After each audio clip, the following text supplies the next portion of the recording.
আজকে আমরা সমদ্বিবাহু ত্রিভুজ বিষয়ক আরেকটি উপপাদ্য শিখব। সেটা হচ্ছে যে তার আগে আমরা জেনে নিই যে সমদ্বিবাহু ত্রিভুজটা আসলে কি এবং সমদ্বিবাহু ত্রিভুজের শিরোকোণ কি। আমরা জানি যে যে ত্রিভুজের দুটি বাহু সমান সেটা হচ্ছে সমদ্বিবাহু। কোন ত্রিভুজের দুটি বাহু সমান হলে ত্রিভুজটাকে সমদ্বিবাহু ত্রিভুজ বলে। এখন আমরা মানে জানবো যে শিরোকোণ আসলে কোন কোনটি। একটা সমদ্বিবাহু ত্রিভুজ হোক বা যে ত্রিভুজে হোক, কোণ থাকে তিনটি, এর ভিতরে শিরোকোণ কোনটি? কি কোণ? শিরোকোণ।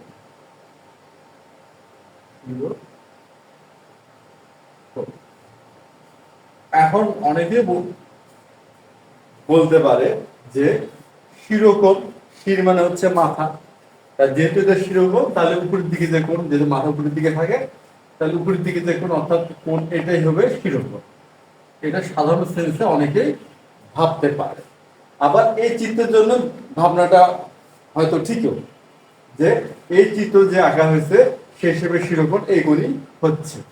কিন্তু যদি এমন হতো যে পি কিউ আর, এটা একটা সমদ্বিবাহু ত্রিভুজ, এটা হচ্ছে পি কিউ এবং কিউ আর সমান, যদি এমন হতো সেক্ষেত্রে শিরোকোণ কি হবে?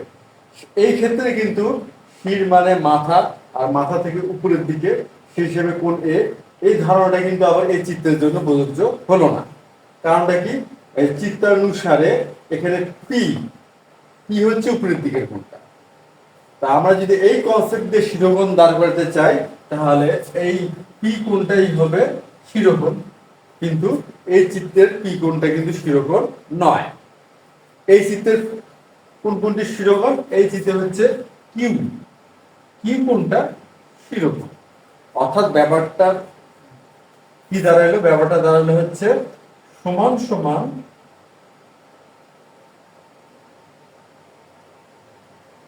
বাহুদ্বয়, সমান সমান বাহুদ্বয় মিলিত বিন্দু,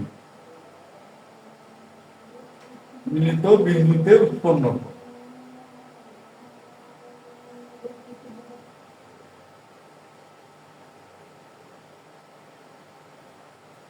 বিষয়টা কি দাঁড়ালো? যে শিরোকোণ হচ্ছে সমান সমান বাহুদ্বয় মিলিত বিন্দুতে উৎপন্ন কোণটিকে আমরা শিরোকোণ হিসেবে ধরে নেব।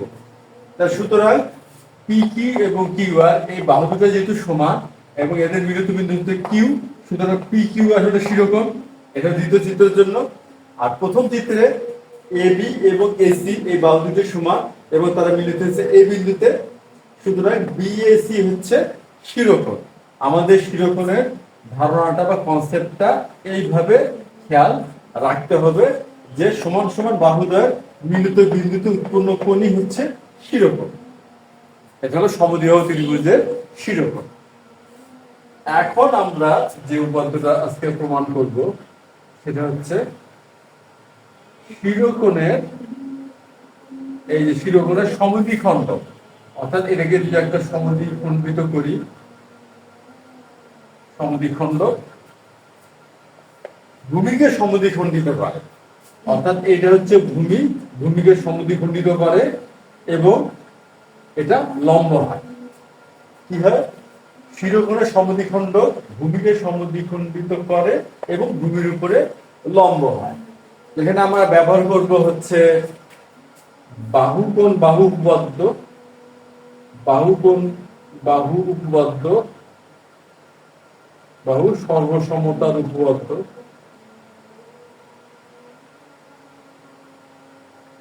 এটা আমরা ব্যবহার করব। আর এটা ব্যবহার করে আমরা কি করবো? সর্বসম প্রমাণ করবো। বাহুর উপপাদ্য বিষয়টা কি? যে দুইটা ত্রিভুজের দুই বাহু আর অন্তর্ভুক্ত কোণ যদি সমান হয় ত্রিভুজদ্বয় হবে সর্বসম। এটা আমরা ব্যবহার করব। আর আরেকটি বিষয় হচ্ছে লম্ব। আরেকটি বিষয় লম্ব। লম্ব বিষয়টা কি? লম্ব বিষয়টা হচ্ছে একটি রেখা উপরে অপর একটি রেখা খাড়াভাবে দণ্ডায়মান হলো এবং এই যে উৎপন্ন কোণটা যদি 90 ডিগ্রি হয়, বিষয়টা কি দাঁড়ালো? একটি রেখার উপরে অপর একটি রেখা খাড়াভাবে দণ্ডায়মান হলো এবং উৎপন্ন কোণটা হবে 90 ডিগ্রি। যদি এমন হয় তাহলে এই রেখাটিকে এই রেখার লম্ব বলা যাবে। এই হচ্ছে আমাদের আজকের যে প্রমাণটা হবে তার যে প্রাথমিক ধারণা, আমরা সেই ধারণাগুলো এখানে মোটামুটি আলোচনা করে নিলাম। এখন আমরা প্রমাণে শুরু করি।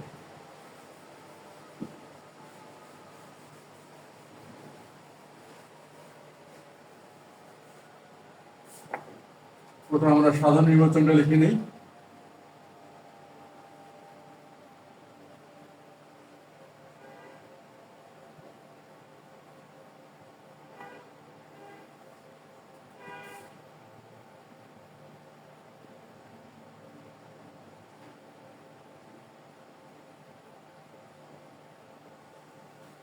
সমদ্বিবাহু ত্রিভুজের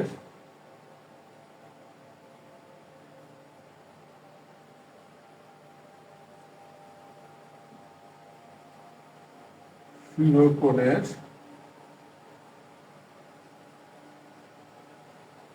সমদ্বিখণ্ড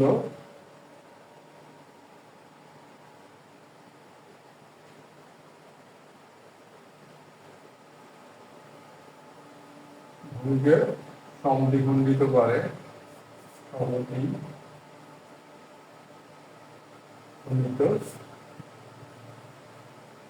করে এবং ভূমির উপর লম্ব হয়।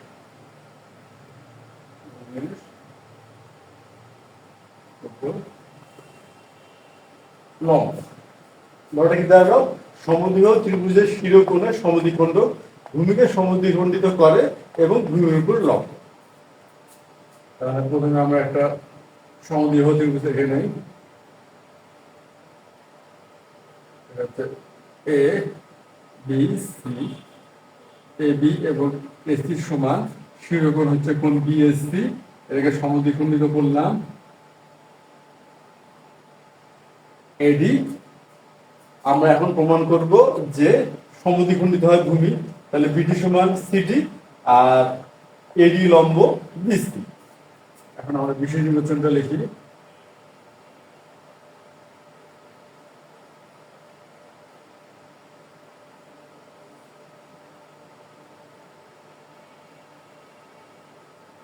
মনে করি এবিসি একটি সমদ্বিবাহু ত্রিভুজ।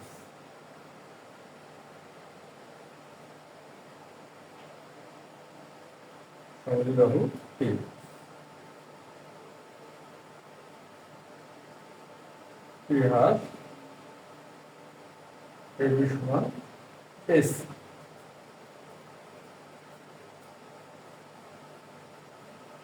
শিরোকোণ বিএসসি এর সমদ্বিখণ্ড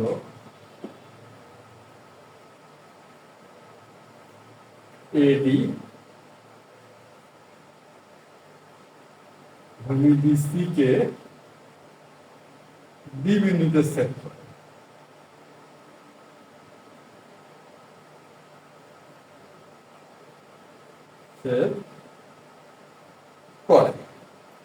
তাহলে প্রমাণ করতে হবে যে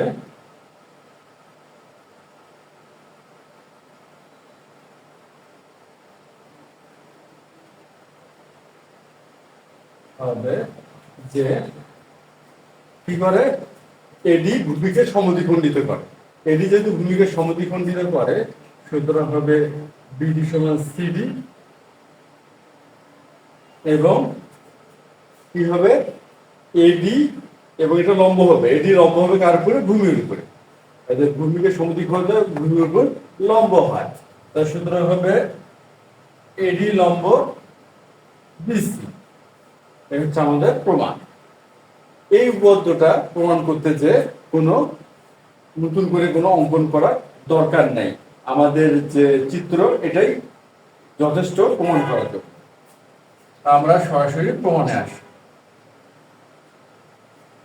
এখন আমরা কি করব? ত্রিভুজ এ বি ডি এবং ত্রিভুজ এ সি ডি কে বাহু কোণ বাহু উপপাদ্যের সাহায্যে সরলসম প্রমাণ করব। ত্রিভুজ এ বি ডি ও ত্রিভুজ এসি ডি এ। আমরা লিখতে পারবো এবি সমান এসি, তারপর হচ্ছে এডি। এডি বাহুটা দুটি ত্রিভুজের মধ্যেই আছে, তা সুতরাং এডি সমান এডি। এবং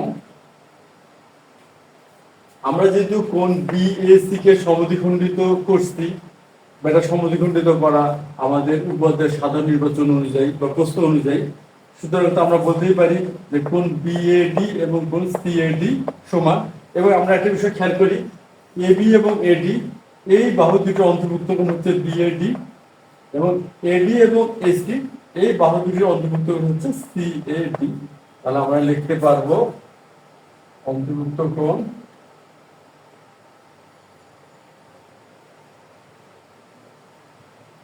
বিএডি সমান সমান অন্তর্ভুক্ত কোণ সিএডি।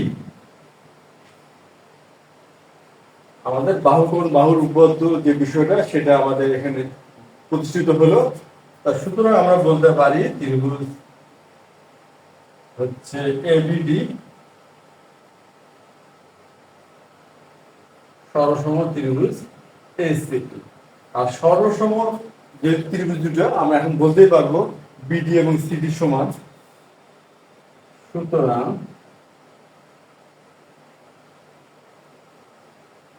বিডি সমান সিডি, এবং এবং আমরা কি বলতে পারি যে কোণ এডিবি সমান কোণ এডিসি, এই কোণ দুটিও সমান। আমরা জানি দুটি ত্রিভুজ যদি সর্বসম হয় তাদের অনুরূপ বাহু এবং অনুরূপ কোণগুলো সমান হয়। অতএব কোণ এডিবি সমান কোণ এডিসি। এখন একটা বিষয় খেয়াল করি, এখানে বিডিসি অর্থাৎ এই কোণটা হচ্ছে এক সরল কোণ। বিডিসি এটা কি এক সরল কোণ অর্থাৎ 180 ডিগ্রি। তাহলে আমরা বলতে পারি কোণ বিডিসি সমান সমান হচ্ছে এক সরল কোণ। বা আমি যখন চিত্রটা খেয়াল করি তাহলে দেখবো বিডিসি অর্থাৎ এডিবি আর এডিসি কোণ দ্বয়ের সমষ্টি। আমরা এখন লিখতে পারি এডিসি যোগ এডিবি সমান সমান 180 ডিগ্রি। এখন আমরা দেখি যে এখানে আমরা প্রমাণ করলাম যে এডিবি এবং এডিসি কোণ দুটি সমান। সুতরাং আমরা এখানে এডিবি লিখতে পারি যোগ এডিবি সমান সমান 180 ডিগ্রি, বা 2 কোণ এডিবি সমান সমান 180 ডিগ্রি।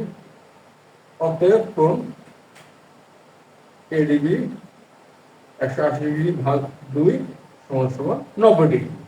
অর্থাৎ কোণ এডিবি হচ্ছে এই কোণটা হচ্ছে কি 90 ডিগ্রি। যেহেতু এডিবি 90 ডিগ্রি হয়, আর আমাদের যে লম্বের ধারণা যে এডি বিসির উপরে দণ্ডায়মান আছে এবং এই কোণটা উৎপন্ন কোণটা হচ্ছে 90 ডিগ্রি, সুতরাং আমরা বলতেই পারবো এখন অতএব এডি লম্ব বিসি। এখন আমাদের ব্যাপারটা কি দাঁড়ালো, আমরা প্রমাণ করব সমদ্বিখণ্ডিত করছে অর্থাৎ বিডি সমান সিডি। আমাদের এখানে প্রমাণটা হয়ে গেছে বিডি সমান সিডি। আর আমাদের প্রমাণ করা লাগতো এডি লম্ব বিসি, এখানে আমাদের প্রমাণ হয়ে গেল এডি লম্ব বিসি। সুতরাং এই যে আজকের যে উপপাদ্যটা সমদ্বিবাহু ত্রিভুজের শিরোকোণের সমদ্বিখণ্ড, ভূমিকে সমদ্বিখণ্ডিত করে ভূমির উপর লম্ব হয়, আমরা ভূমিকে সমদ্বিখণ্ডিত করে সেটা প্রমাণ হলো, আর ভূমির উপর লম্ব হয় সেটাও প্রমাণ হলো। আমরা এটা প্রমাণ করে ফেললাম। আজ এ পর্যন্তই, ধন্যবাদ তোমাদের।